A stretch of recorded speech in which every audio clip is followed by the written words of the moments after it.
ನಿಮ್ಮ ಡಾಕ್ಟರ್ ನೇರ ಪ್ರಸಾರ ಕಾರ್ಯಕ್ರಮಕ್ಕೆ ಸ್ವಾಗತ. ನಾನು ಶಕುಂತಲಾ ಭೂಷಣ್. ಒತ್ತಡದ ಜೀವನ, ಬದಲಾಗ್ತಾ ಇರುವಂತಹ ಜೀವನ ಶೈಲಿ, ಜನರಿಗೆ ನೂರಾರು ಆರೋಗ್ಯ ಸಮಸ್ಯೆ, ಯಾವ ಸಮಸ್ಯೆಗೆ ಯಾವ ಚಿಕಿತ್ಸೆ ಎನ್ನುವುದೇ ದೊಡ್ಡ ಚಿಂತೆ. ಇಂತಹ ಸಮಸ್ಯೆ ಇರೋರಿಗೆ ಒಂದೇ ವೇದಿಕೆಯಲ್ಲಿ ಸಿಗುತ್ತೆ ಉತ್ತರ. ಇದೇ ಜೀವನದ ವಿಶೇಷ ಕಾರ್ಯಕ್ರಮ ನಿಮ್ಮ ಡಾಕ್ಟರ್.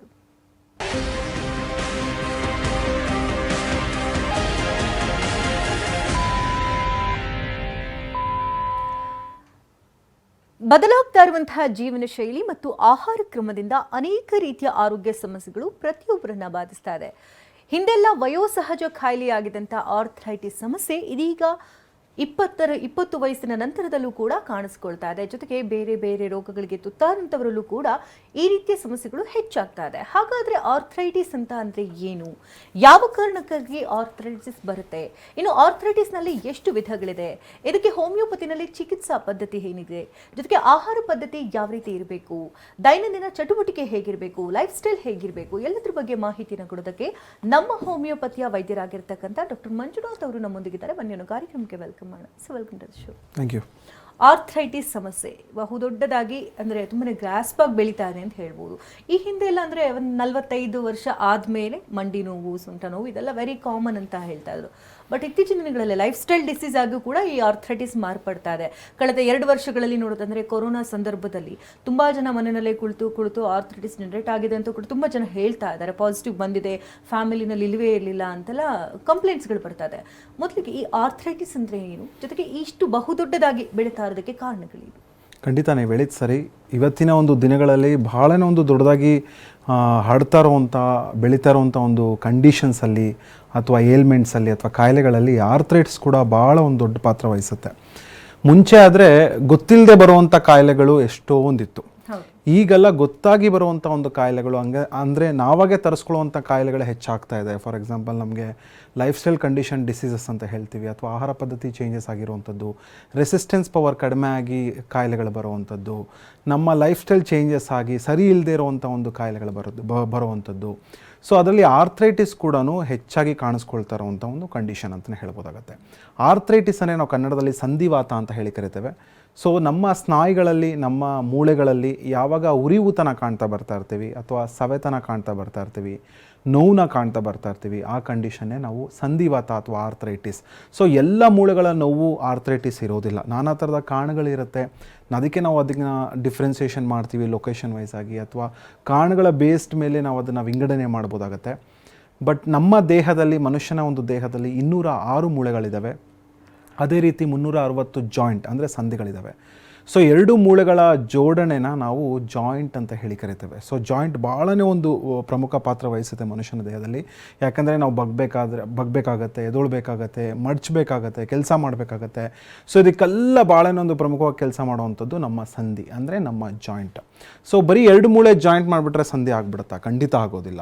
ಸೊ ಇದಕ್ಕೆ ಜಾಯಿಂಟ್ ಕ್ಯಾಪ್ಸೂಲ್ಸ್ ಅಂತ ಹೇಳ್ತೀವಿ, ಅಥವಾ ಜಾಯಿಂಟ್ ಸ್ಟ್ರಕ್ಚರ್ ಅಂತ ಹೇಳ್ತೀವಿ.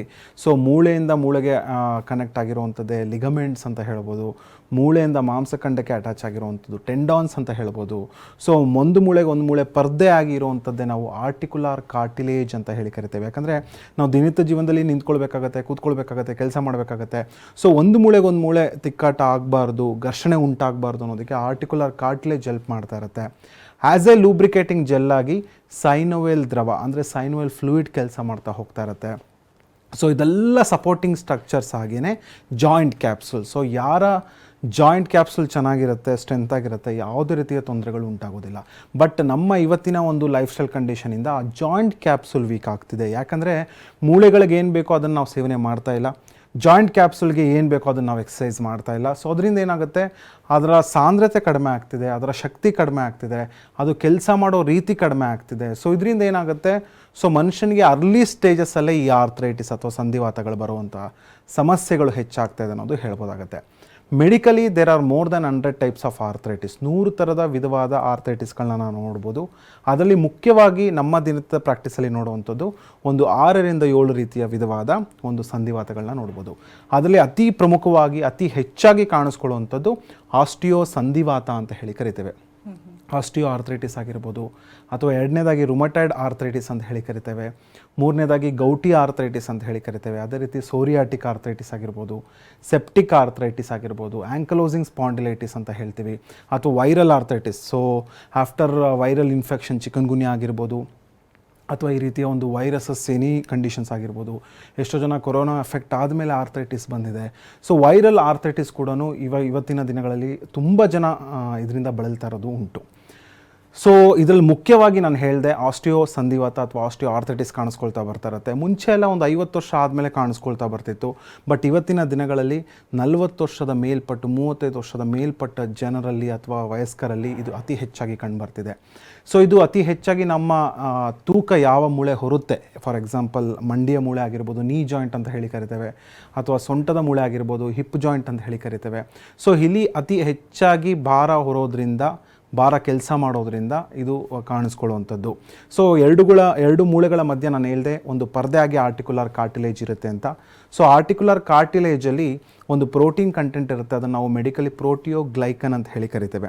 ಸೊ ಯಾವ ಒಂದು ಮನುಷ್ಯನ ಜಾಯಿಂಟಿನ ಆರ್ಟಿಕ್ಯುಲರ್ ಕಾರ್ಟಿಲೇಜಲ್ಲಿ ಆ ಪ್ರೋಟೀನ್ ಕಂಟೆಂಟ್ ಕಡಿಮೆ ಆಗುತ್ತೆ, ಪ್ರೋಟಿಯೋಗ್ಲೈಕನ್ ಕಡಿಮೆ ಆಗುತ್ತೆ, ಸೊ ಆಗ ಅದರ ಕಾರ್ಟಿಲೇಜಿನ ಶಕ್ತಿ ಒಂದು ಕುಗ್ಗುತ್ತೆ, ಕಡಿಮೆ ಆಗುತ್ತೆ. ಸೊ ಅದರಿಂದ ನಿಂತ್ಕೊಂಡಾಗ, ಅಥವಾ ಭಾರತ ಒಂದು ಕೃಷಿ ಪ್ರಧಾನ ದೇಶ, ನಿಂತ್ಕೊಂಡು ಕೆಲಸ ಮಾಡುವಂಥದ್ದು ಹೆಚ್ಚು, ಅಥವಾ ಒಂದೇ ಸಮ ಕೂತ್ಕೊಂಡು ಕೆಲಸ ಮಾಡುವಂಥದ್ದು ಹೆಚ್ಚು, ಮೆಟ್ಲತ್ತಿ ಕೆಲಸ ಮಾಡುವಂಥದ್ದು ಹೆಚ್ಚು. ಎಷ್ಟೋ ಜನ ಅದು ಕೂಡ ಈ ಆಕ್ಯುಪೇಷನಲ್ಲಿ ಇರ್ತಾರೆ.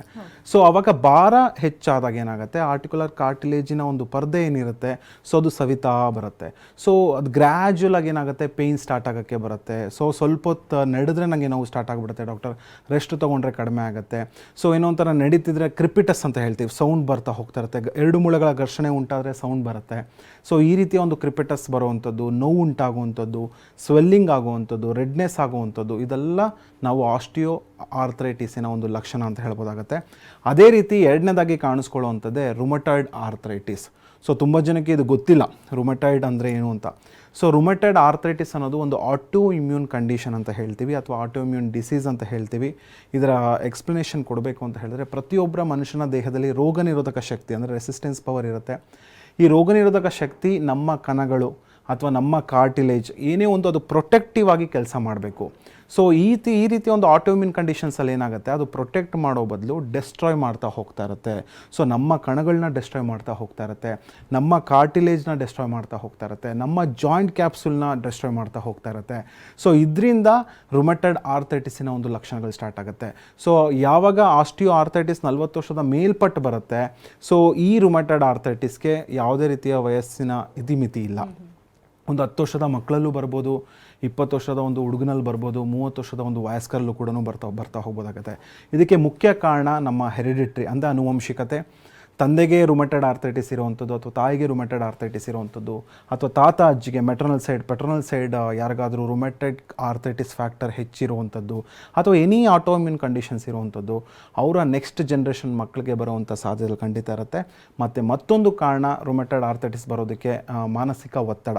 ಸೊ ಇವತ್ತಿನ ಒಂದು ದಿನಗಳಲ್ಲಿ, ಇವತ್ತಿನ ಒಂದು ಜಗತ್ತಲ್ಲಿ ಟೆನ್ಷನ್ ಇಲ್ಲದೇ ಇರುವಂಥ ಒಂದು ವ್ಯಕ್ತಿ ಖಂಡಿತ ಇಲ್ಲ. ಒಂದು ಸಣ್ಣ ಮಗುವಿನಿಂದ ಹಿಡಿದು ಸಾಫ್ಟ್ವೇರ್ ಇಂಜಿನಿಯರ್ವರೆಗೂ ಒತ್ತಡ, ಟೆನ್ಷನ್, ಸ್ಟ್ರೆಸ್ ಅನ್ನೋದು ಖಂಡಿತ ಇರುತ್ತೆ. ಸೊ ಸ್ಟ್ರೆಸ್ನ ಯಾವಾಗ ಅದು ಡಿಸ್ಟ್ರೆಸ್ ಆಗ್ತಾ ಹೋಗ್ತಾ ಇರುತ್ತೆ, ಮನುಷ್ಯನಿಗೆ ಆಟೋ ಇಮ್ಯುನಿಟಿ ಕಂಡೀಷನ್ ಬರುವಂಥ ಸಾಧ್ಯತೆ ಖಂಡಿತ ಇರುತ್ತೆ. ಸೊ ರುಮಟಾಯ್ಡ್ ಆರ್ಥ್ರೈಟಿಸಲ್ಲಿ ಒಂದು ಮೂಳೆಗೆ ಸೀಮಿತ ಖಂಡಿತ ಇಲ್ಲ. ಸೊ ಸ್ಮಾಲರ್ ಜಾಯಿಂಟ್ಸ್ ಕೂಡ ಅಫೆಕ್ಟ್ ಆಗ್ತಾ ಹೋಗ್ತಾ ಇರುತ್ತೆ, ಅದೇ ರೀತಿ ಲಾರ್ಜರ್ ಜಾಯಿಂಟ್ಸ್ ಕೂಡ ಅಫೆಕ್ಟ್ ಆಗ್ತಾ ಹೋಗ್ತಾ ಇರುತ್ತೆ. ನಾವು ಎಷ್ಟೋ ಜನರಲ್ಲಿ ನೋಡಿರ್ಬೋದು, ಕೈಯಿನ ಬೆರಳುಗಳಲ್ಲಿ ಯಾಕೋ ನೋವು ಬರ್ತಾ ಇದೆ, ತುಂಬಾ ಸ್ಟಿಫ್ನೆಸ್ ಉಂಟಾಗ್ತಾ ಇದೆ. ಸೊ ನಾನು 1 kg ಕೂಡ ಲಿಫ್ಟ್ ಮಾಡೋಕ್ಕಾಗೋದಿಲ್ಲ, ಒಂದು ಶರ್ಟ್ ಬಟನ್ ಕೂಡ ವೇರ್ ಮಾಡೋಕ್ಕಾಗೋದಿಲ್ಲ, ಒಂದು ಕೂಂಬಿಂಗ್ ಮಾಡೋಕ್ಕಾಗೋದಿಲ್ಲ. ಈ ರೀತಿಯ ಒಂದು ಸ್ಟಿಫ್ನೆಸ್ಗೆ, ಈ ರೀತಿಯ ಒಂದು ಬಿಗಿತದ ಭಾವನೆಗೆ ಸೊ ಅವರು ಒಳಗಾಗ್ತಾ ಬರ್ತಾ ಇದ್ದಾರೆ. ಸೊ ಶ್ವಾನ್ ನೆಕ್ ಡಿಫಾರ್ಮಿಟಿ ಅಂತ ಹೇಳ್ತೀವಿ. ರುಮಟಾಯ್ಡ್ ಆರ್ಥ್ರೈಟಿಸು ಭಾಳ ಥರದ ಒಂದು ನಾನಾ ಥರದ ಒಂದು ಆರ್ಥ್ರೈಟಿಸಲ್ಲಿ ರುಮ್ಯಾಟಿಕ್ ಆರ್ಥ್ರೈಟಿಸ್ ತುಂಬಾ ಕಷ್ಟ ಟ್ರೀಟ್ಮೆಂಟ್ ಮಾಡೋದಕ್ಕೆ ಅಥವಾ ಅದನ್ನು ಗುಣಪಡಿಸ್ಕೊಳ್ಳೋದಕ್ಕೆ. ಯಾಕೆಂದರೆ ಇದೊಂದು ಆಟೋಮ್ಯೂನ್ ಕಂಡೀಷನ್ ಇರೋದ್ರಿಂದ ತುಂಬ ವರ್ಷಗಳ ಕಾಲ ಮನುಷ್ಯನಲ್ಲಿ ಸಫರ್ ಮಾಡ್ತಾ ಹೋಗ್ಬೋದಾಗತ್ತೆ. ಇದರಲ್ಲಿ ಬರೀ ನೋವಷ್ಟೇ ಇರೋದಿಲ್ಲ, ನೋವಿನ ಜೊತೆಗೆ ಡಿಫಾರ್ಮಿಟಿ ಅಂದರೆ ಮೂಳೆಗಳ ವಕ್ರತೆ ಕೂಡ ನಾವು ನೋಡ್ಬೋದಾಗುತ್ತೆ. ಪ್ರೊಮೋ ಫೋಟೋಸಲ್ಲಿ ನಾವು ನೋಡ್ಬೋದು ಮೂಳೆಗಳು ಈ ರೀತಿ ಆಗಿರುವಂಥದ್ದು, ಸೊ ಡಿಫಾರ್ಮಿಟಿಗೆ ಒಳಗಾಗುವಂಥದ್ದು. ಸೊ ಇದೆಲ್ಲ gradual onset of condition. So ಈ ಕಂಡೀಷನ್ಗೆ ಯಾಕೆ ಹೋಗ್ತಾರೆ ಅಂತ ಹೇಳಿದ್ರೆ, ನೆಗ್ಲಿಜೆನ್ಸಿ ತುಂಬಾ ಪೇಷಂಟ್ಸಲ್ಲಿ ಇವತ್ತಿನ ದಿನಗಳಲ್ಲಿ ಹೆಚ್ಚಾಗ್ತಾ ಇದೆ. ಫಾರ್ ಎಕ್ಸಾಂಪಲ್ ನೋವು ಬರುತ್ತೆ, ಸೊ ನೋವಿನ ಮಾತ್ರೆಗೆ ಒಳಗಾಗುವಂಥದ್ದು, ತಕ್ಷಣಕ್ಕೆ ನೋವು ಕಡಿಮೆ ಆಗಿಬಿಟ್ರೆ ಅವ್ರ ಕಾಯಿಲೆ ಕಡಿಮೆ ಆಗುತ್ತೆ ಅಂತ ತಿಳ್ಕೊಳ್ತಾ ಇರ್ತಾರೆ. ಖಂಡಿತ ಅದು ತಪ್ಪಿನ ಒಂದು ಭಾವನೆ ಅದು. ಸೊ ನೋವು ಕಡಿಮೆ ಆದರೆ ಕಾಯಿಲೆ ಕಡಿಮೆ ಆಗ್ತಿದೆ ಅಂತಲ್ಲ. ಇದು ಯಾವುದೇ ರೀತಿ ಆರ್ಥ್ರೈಟಿಸ್ ಮೂಳೆಗಳಲ್ಲಿ ನೋವು ಕಾಣಿಸ್ಕೊಳ್ಳೋವಂಥದ್ದು ಯಾವುದೇ ರೀತಿ ಮುಲಾಮ್ಗಳಿಂದ ಅಥವಾ ಸ್ಪ್ರೇಗಳಿಂದ ತಕ್ಷಣಕ್ಕೆ ಸ್ವಲ್ಪ ಕಡಿಮೆ ಆಗ್ಬೋದೇ ಹೊರತು ಕಾಯಿಲೆಯ ತೀವ್ರತೆನ ಒಳಗಡೆ ಹೆಚ್ಚು ಮಾಡ್ತಾ ಹೋಗ್ತಾ ಇರುತ್ತೆ. ಸೊ ಇದೆಲ್ಲ ಏನೇನು ಲಕ್ಷಣಗಳು ಹೇಳ್ತಾ ಹೋಗ್ತಾ ಇದ್ದೀನಿ, ಸೊ ಇದೆಲ್ಲ gradual on set of condition. ಯಾರು ಕೂಡ ಒಂದು ದಿವಸದಲ್ಲಿ ನನಗೆ ರುಮೆಟೆಡ್ ಆರ್ಥೈಟಿಸ್ ಜಾಸ್ತಿ ಆಗೋಯ್ತು, ಒಂದು ದಿವಸದಲ್ಲಿ ನನಗೆ ಆಸ್ಟಿಯೋ ಆರ್ಥೈಟಿಸ್ ಜಾಸ್ತಿ ಆಗೋಯ್ತು ಅಂತ ಖಂಡಿತ ಬರೋದಿಲ್ಲ. ಇದು gradual on set of condition, ದಿನ ಕ್ಷೀಣಿಸುವಂಥ ಒಂದು ಕಾಯಿಲೆ ಅಥವಾ ವರ್ಷ ಕ್ಷೀಣಿಸುವಂಥ ಒಂದು ಕಾಯಿಲೆ. ಬಟ್ ಕರೆಕ್ಟಾದ ಒಂದು ಸಮಯದಲ್ಲಿ ಕರೆಕ್ಟಾದ ಒಂದು ಚಿಕಿತ್ಸೆನ ಪಡ್ಕೊಂಡ್ರೆ ಸೊ ನೋವು ಕೂಡ ಕಡಿಮೆ ಮಾಡ್ಬೋದು, ಕಾಯಿಲೆಯ ತೀವ್ರತೆ ಕೂಡ ಕಡಿಮೆ ಮಾಡ್ಬೋದು. ಸೊ ಈ ರೀತಿಯ ಒಂದು ದೀರ್ಘಕಾಲದ ಸಮಸ್ಯೆಗಳಿಗೆ ಹೋಮಿಯೋಪತಿ ಯಾಕೆ ರಾಮಬಾಣ ಅಂತ ಹೇಳಿದ್ರೆ, ಇಲ್ಲಿ ರೂಟ್ ಕಾಸ್ನ ನಾವು ಕನ್ಸಿಡರ್ ಮಾಡ್ತೇವೆ. ಯಾವ ಕಾರಣದಿಂದ ಪೇಷಂಟ್ಗೆ ಈ ಆರ್ಥೈಟಿಸ್ ಬಂತು, ಯಾವ ಆರ್ಥೈಟಿಸಿಂದ ಬಳಲ್ತಾ ಇದ್ದಾನೆ, ಮತ್ತು ಆರ್ಥೈಟಿಸ್ ಅಂತ ತೊಗೊಂಡ್ರೆ ಯಾವ ಸ್ಟೇಜಲ್ಲಿದ್ದಾನೆ. ಸೊ ಇದೆಲ್ಲ ನಾವು ಪರಿಗಣಿಸಿ ಆ ವ್ಯಕ್ತಿತ್ವಕ್ಕೆ ತಕ್ಕಂತೆ ಔಷಧಿಗಳನ್ನ ಕೊಟ್ಟಾಗ ಕಾಯಿಲೆ ಬುಡದಿಂದ ಹೋಗೋದ್ರಿಂದ ಸೊ ಇದು ಲಾಂಗ್ ಟರ್ಮ್ ಎಫೆಕ್ಟ್ಗೆ ಅಥವಾ ಲಾಂಗ್ ಟರ್ಮ್ ರಿಲೀಫ್ಗೆ ಭಾಳನೇ ಹೆಲ್ಪ್ ಆಗುತ್ತೆ. ಸೂಕ್ತವಾದ ಒಂದು ಪದ್ಧತಿಯ ಔಷಧಿಗೆ ಅಂತ ಹೇಳ್ಬೋದಾಗತ್ತೆ. ಯಾವುದೇ ಒಂದು ಕಾಯಿಲೆ ಆದರೂ ಕೂಡ ಕರೆಕ್ಟ್ ಟೈಮಲ್ಲಿ ಡಯಾಗ್ನೋಸ್ ಮಾಡೋದು ತುಂಬ ಇಂಪಾರ್ಟೆಂಟ್ ಆಗುತ್ತೆ. ತುಂಬ ಜನರಿಗೆ ನಮ್ಗೆ ಈ ರೀತಿ ಸಮಸ್ಯೆಗಳಿದೆ ಅಂತಲೇ ಗೊತ್ತಿರೋದಿಲ್ಲ. ಇದು ಸಣ್ಣ ಪುಟ್ಟ ಬೆನ್ನು ನೋವು ಇರ್ಬೋದು, ಮೂಳೆ ನೋವುಗಳು ಕಾಣಿಸ್ಕೊಳ್ತಾರೆ, ಹತ್ತಿರದಲ್ಲೇ ಇರೋ ಮೆಡಿಕಲ್ ಸ್ಟೋರ್ಗೆ ಹೋಗ್ತಾರೆ, ಒಂದು ಟ್ಯಾಬ್ಲೆಟ್ ತೊಗೊಳ್ತಾರೆ, ರಿಲೀಫ್ ಸಿಗುತ್ತೆ.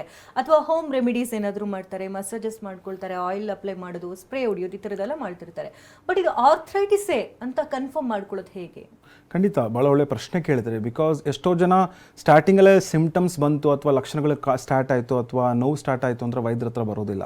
ಸ್ವಲ್ಪ ದಿನ ಏನು ಮಾಡ್ತಾರೆ, ಮನೆಯ ಔಷಧಿಯ ಮೂಲಕ ಅಥವಾ ನಾನಾ ಥರ ಒಂದು ನ್ಯಾಚುರಲ್ ಥೆರಪೀಸ್ ಇದೆ, ಅಥವಾ ಏನೋ ಒಂದು ಮೆಡಿಕಲ್ ಶಾಪ್ಗೆ ಹೋಗಿ ನೋವಿನ ಮಾತ್ರೆ ತೊಗೊಳ್ಳುವಂಥದ್ದು. ಇವತ್ತಿನ ದಿನಗಳಲ್ಲಿ ಸೆಲ್ಫ್ ಮೆಡಿಕೇಟೆಡ್ ಪೀಪಲ್ ಜಾಸ್ತಿ ಆಗಿದ್ದಾರೆ.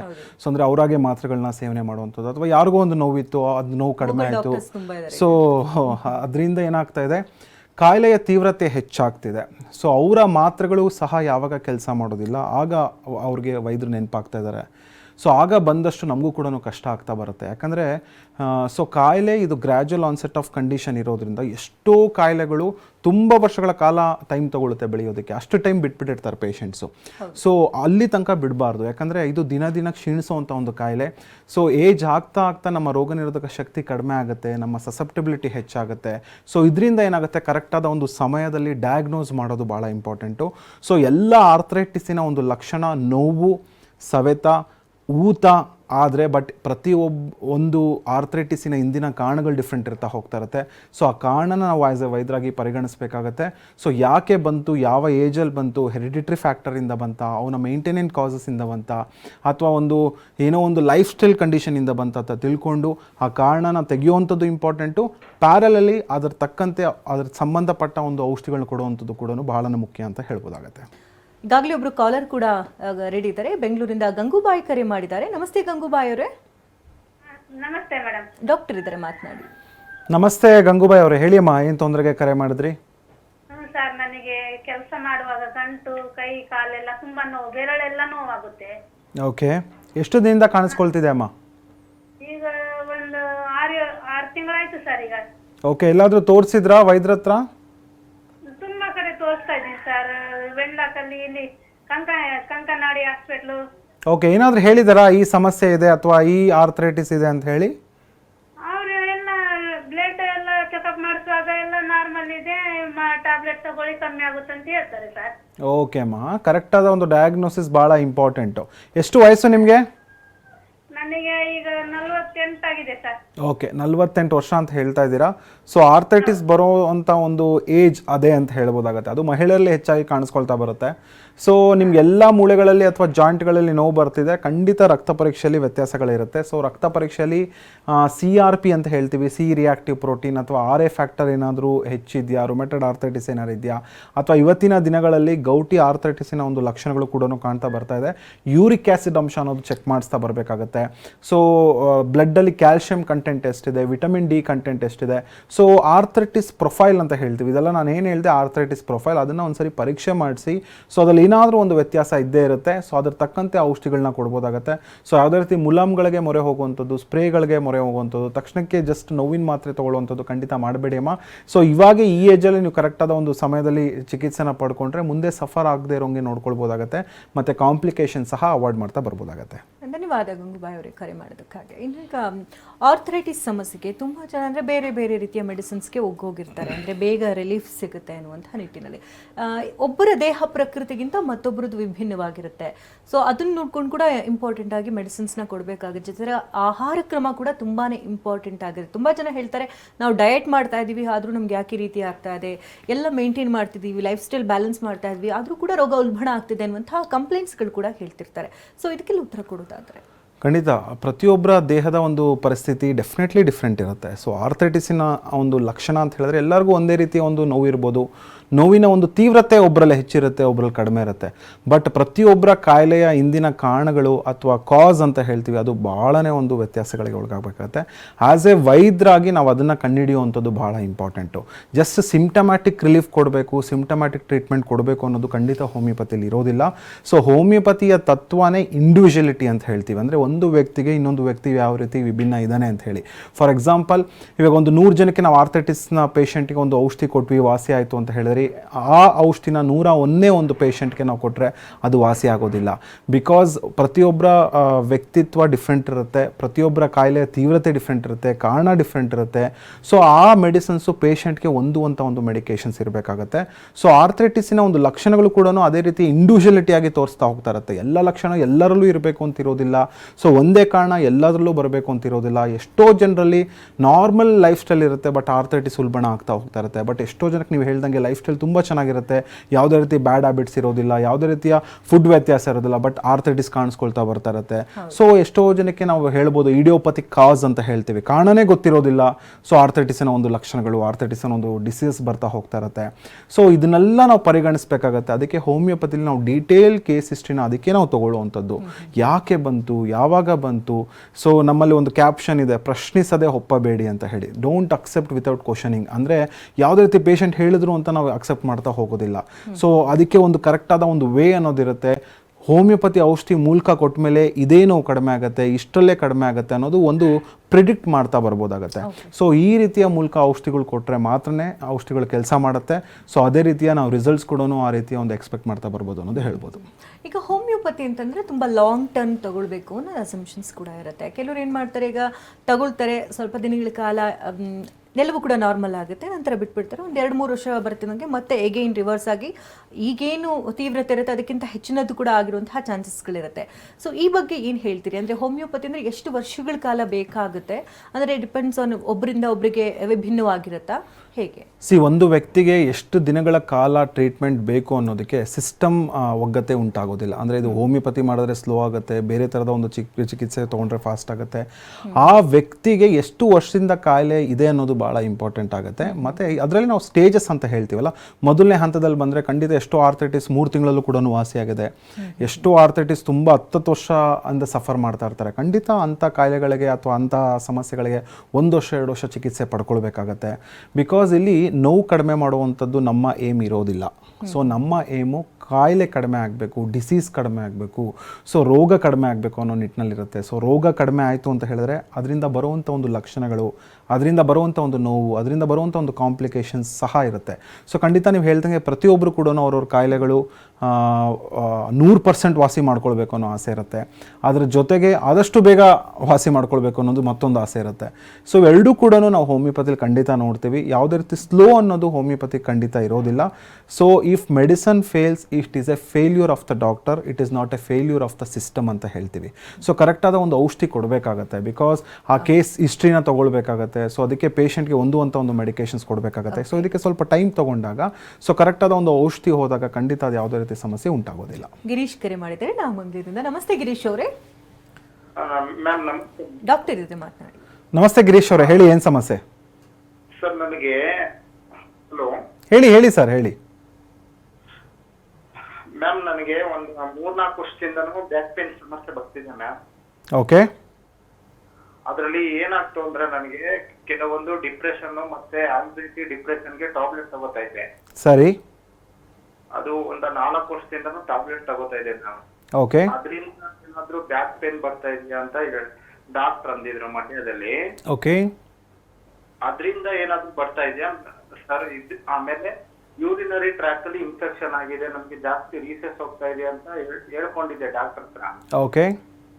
ಅದಕ್ಕೆ ಕಿಡ್ನಿ ಡಾಕ್ಟರ್ ಹತ್ರ ತೋರಿಸ್ಬೇಕು ಗಿರೀಶ್ ಅಂತ ಹೇಳಿದ್ರು. ಓಕೆ. ನನಗೆ ತುಂಬಾ ಮೇಲಿಂದನೂ ಕೆಳಗ್ ಗಂಟಲು ತುಂಬಾ ಒಂಥರ ಸೆಳೆತ ಬರ್ತೈತೆ ಜಾಸ್ತಿ, ಒಂದು 3-4 ವರ್ಷದಿಂದನೂ ಜಾಸ್ತಿ ಬರ್ತೈತೆ ಸರ್. ಓಕೆ ಗಿರೀಶ್ ಅವರೇ, ಹಾಂ, ನಿಮ್ಮ ಸಮಸ್ಯೆ ನಂಗೆ ಅರ್ಥ ಆಯಿತು.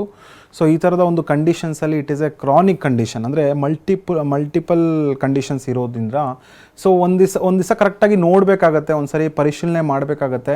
ಯಾಕಂದರೆ ನೀವು ಹೇಳ್ತಾ ಇದ್ದೀರಿ ಕಿಡ್ನಿಯ ಇನ್ಫೆಕ್ಷನ್ಸ್ ಆಗಿರ್ಬೋದು ಅಥವಾ ಯೂರಿನರಿ ಟ್ರ್ಯಾಕ್ಟ್ ಇನ್ಫೆಕ್ಷನ್ಸು, ಸೊ ಅದರಿಂದ ಖಂಡಿತ ಬ್ಯಾಕ್ ಪೇನ್ ಬರೋವಂಥ ಸಾಧ್ಯತೆಗಳು ಖಂಡಿತ ಇರುತ್ತೆ. ಬ್ಯಾಕ್ ಪೇನ್ ಬಂದಿದ ತಕ್ಷಣ ಆರ್ಥೈಟಿಸೇ ಇರಬೇಕು, ಸ್ಪಾಂಡಿಲೈಟಿಸೇ ಇರಬೇಕು ಅಂತ ಇರೋದಿಲ್ಲ. ಮತ್ತು ಜೊತೆಗೆ ನೀವು ಹೇಳಿದ್ರಿ ಡಿಪ್ರೆಷನ್ಗೆ ಒಳಗಾಗ್ತೀನಿ ಅಥವಾ ಆಂಗ್ಸೈಟಿ ಅಂತ ಒಂದು ಕಂಡೀಷನ್ ಇದೆ. ಸೊ ಮಾನಸಿಕವಾಗಿ ಬಳಲ್ತಾ ಇರೋವಂಥ ಒಂದು ಸಮಸ್ಯೆಗೆ ಆದಷ್ಟು ನಾವು ಒತ್ತು ಕೊಟ್ಟು ಔಷಧಿಗಳನ್ನ ಕೊಡಬೇಕಾಗತ್ತೆ. ಇದು ಬರೀ ಬ್ಯಾಕ್ ಪೇನ್ಗೆ ಔಷಧಿ ಕೊಡುವಂಥದ್ದಲ್ಲ. ಸೊ ಆ ಥರದ ನೀವು ಔಷಧಿ ತೊಗೊಂಡ್ರೆ ಖಂಡಿತ ವಾಸಿ ಆಗೋದಿಲ್ಲ. ಸೊ ಹೋಮಿಯೋಪತಿಕಲಿ ಹೊಲಿಸ್ಟಿಕ್ ಅಪ್ರೋಚ್ ಅಂತ ಹೇಳ್ತೀವಿ. ಆ್ಯಸ್ ಎ ಹೋಲ್ ನಾವು ಮನುಷ್ಯನ ಟ್ರೀಟ್ಮೆಂಟ್ ಮಾಡಬೇಕೇ ಹೊರತು ಕಾಯಿಲೆನ ಅಲ್ಲ. ಸೊ ಮನುಷ್ಯನಲ್ಲಿ ಕರೆಕ್ಟಾದ ಒಂದು ನಿಮ್ಮ ಕಾನ್ಸ್ಟಿಟ್ಯೂಷನ್ ಥೆರಪಿ ಅಂತ ಹೇಳ್ತೀವಿ ಅಥವಾ ನಿಮ್ಮ ಸ್ವಭಾವಕ್ಕೆ ತಕ್ಕಂಗೆ ಔಷಧಿ ಕೊಟ್ಟಾಗ ಸೊ ಹೋಮಿಯೋಪತಿ ಮೂಲಕ ನಿಮ್ಮ ಆಂಗ್ಸೈಟಿ ಏನಿದೆ ಅದು ಕಡಿಮೆ ಆಗ್ತಾ ಬರುತ್ತೆ, ನಿಮ್ಮ ಡಿಪ್ರೆಷನ್ ಸಿಂಪ್ಟಮ್ಸ್ ಏನಿದೆ ಅದು ಕಡಿಮೆ ಆಗ್ತಾ ಹೋಗ್ತಾ ಇರುತ್ತೆ. ಸೊ ಜೊತೆಗೆ ನಿಮಗೆ ರಿಪೀಟೆಡ್ ಆಗಿ ಬರುವಂಥ ಒಂದು ಯೂರಿನರಿ ಟ್ರ್ಯಾಕ್ಟ್ ಇನ್ಫೆಕ್ಷನ್ಸ್ ಆಗಿರ್ಬೋದು ಅಥವಾ ಬ್ಯಾಕ್ ಪೇನಿನ ಒಂದು ಲಕ್ಷಣಗಳಾಗಿರ್ಬೋದು, ಸೊ ಜೊತೆಗೆ ಕಡಿಮೆ ಆಗುತ್ತೆ. ಸೊ ಈ ಥರದ ಒಂದು ಕಂಡೀಷನ್ಸಲ್ಲಿ ಹೋಮಿಯೋಪತಿಕ್ ಪಾತ್ರ ಭಾಳನೇ ಒಂದು ಒಳ್ಳೆ ನಿಟ್ಟಿನಲ್ಲಿ ಕೆಲಸ ಮಾಡ್ತಾ ಹೋಗ್ತಾ ಇರುತ್ತೆ. ಸೊ ನೀವೆಲ್ಲಿಂದ ಕರೆ ಮಾಡ್ತಾ ಇದ್ದೀರಾ, ನಮ್ಮ ಹೋಮಿಯೋಪತಿ ಶಾಖೆ ಯಾವುದು ಬ್ರ್ಯಾಂಚ್ ಆಗುತ್ತೆ ಹೋಗಿ ಭೇಟಿಯಾಗಿ, ನುರಿತ ವೈದ್ಯರು ಇರ್ತಾರೆ, ನಿಮ್ದು ಹಳೆ ರಿಪೋರ್ಟ್ಸ್ ಎಲ್ಲ ಇದ್ದರೆ ತೊಗೊಂಡೋಗಿ ತೋರಿಸಿ. ಸೊ ನಮಗೆ ಗೈಡೆನ್ಸ್ಗೆ ಗೊತ್ತಾಗುತ್ತೆ ಯಾವ ರೀತಿಯ ಚಿಕಿತ್ಸೆಗಳನ್ನ ಪಡ್ಕೊಂಡಿದ್ದೀರಾ ಅನ್ನೋದು. ಖಂಡಿತ ಹೆಲ್ಪ್ ಮಾಡ್ಬೋದು ಗಿರೀಶ್ ಅವರೇ. ಧನ್ಯವಾದ ಗಿರೀಶ್ ಅವರೇ ಕರೆ ಮಾಡೋದಕ್ಕಾಗಿ. ಇಷ್ಟೊತ್ತು ಕಾರ್ಯಕ್ರಮಕ್ಕೆ ಆಗಮಿಸಿ ಆರ್ಥ್ರೈಟಿಸ್ ಬಗ್ಗೆ ಸಮಗ್ರ ಮಾಹಿತಿನ ನೀಡಿದ್ದಕ್ಕಾಗಿ ಧನ್ಯವಾದಗಳು. ನಮಸ್ತೆ ವೀಕ್ಷಕರೇ, ಡಾಕ್ಟರ್ ಮಂಜುನಾಥ್ ಅವ್ರನ್ನ ಭೇಟಿ ಮಾಡಬೇಕಂದ್ರೆ ಅಡ್ರೆಸ್ ಪ್ಲೇಟ್ ಈ ರೀತಿ ನೋಟ್ ಮಾಡ್ಕೊಳ್ಳಿ. ನಮ್ಮ ಹೋಮಿಯೋಪತಿ ಬೆಂಗಳೂರಿನ ಬ್ರಾಂಚಸ್ ಮಲ್ಲೇಶ್ವರಂ ಮತ್ತು ಜಯನಗರದಲ್ಲಿದೆ. ಇತರೆ ಶಾಖೆಗಳು ಹುಬ್ಬಳ್ಳಿ, ಮೈಸೂರು, ದಾವಣಗೆರೆ, ಕಲಬುರಗಿ, ಹಾಸನ, ಶಿವಮೊಗ್ಗ, ಹೊಸಪೇಟೆ, ಬೆಳಗಾವಿ, ಉಡುಪಿಯಲ್ಲಿದೆ.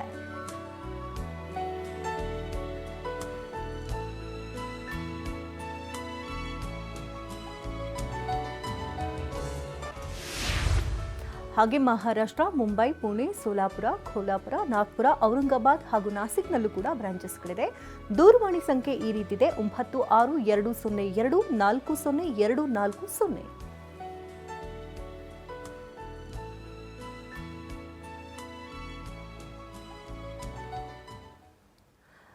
ಇದು ಈ ಹೊತ್ತಿನ ವಿಶೇಷ. ನಿಮ್ಮ ಡಾಕ್ಟರ್ ನಿರಂತರ ಸುದ್ದಿಗಾಗಿ ನೋಡ್ತಾರೆ TV9.